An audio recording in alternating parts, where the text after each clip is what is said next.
প্রকৃতির কাছে আমরা যে ঠিক কতটা অসহায় তার প্রমাণ আমরা বহুবার পেয়েছি।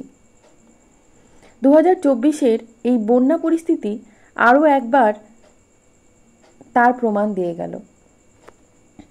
নমস্কার, ড্রিম 92-র নতুন একটি ব্লগে আপনাদের অনেক স্বাগত জানাই।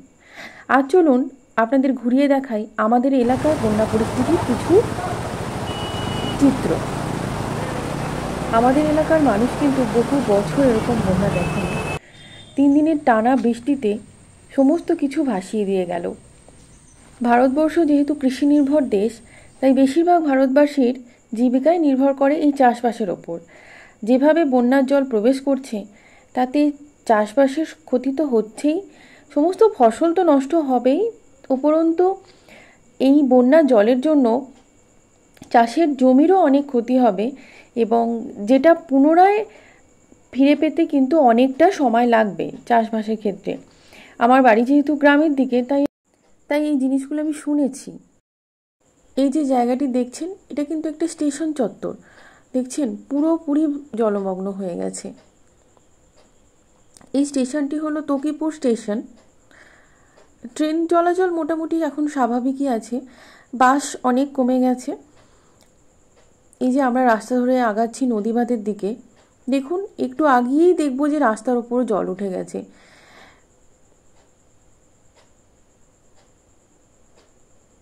মানে এই দেখুন, নদীবাঁধটা কিন্তু এখান থেকে অনেকটা দূরে। এটা কিন্তু রাস্তার পাশে মাঠ, মানে মাঠ রাস্তাঘাট কিচ্ছু আলাদা করার কোনো উপায় নেই, সব পুরোটা জলমগ্ন হয়ে গেছে।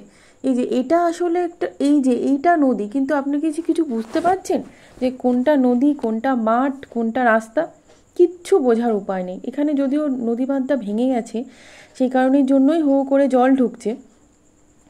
তো রাস্তা ধরে তো যাওয়ার কোনো উপায় ছিল না, কারণ রাস্তার ওপর অনেকটা পরিমাণ জল জমে গেছিলো।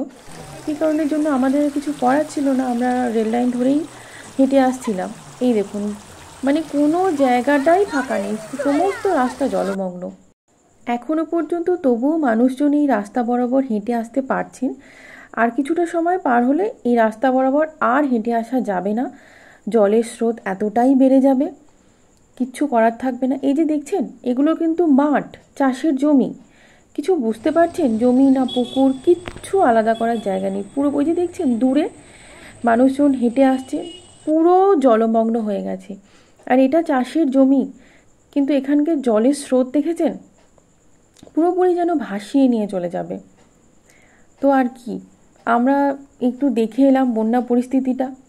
আমি জানি যে আমাদের সেভাবে কিছুই করার নেই, প্রশাসনের তরফে নিশ্চয়ই ব্যবস্থা নেওয়া হবে, অসহায় মানুষজনের পাশে তারা নিশ্চয়ই দাঁড়াবেন। আমি আগেই বললাম যে রাস্তা বরাবর হেঁটে আসার উপায় ছিল না, তো আমরা অগত্যা রেল লাইন ধরে হেঁটে আসছিলাম, কিছু করার ছিল না। যদিও আমরা দেখে নিচ্ছিলাম যে ট্রেনের টাইম কখন ট্রেন আসতে পারে। তো আজকের মতো এখানেই শেষ করলাম।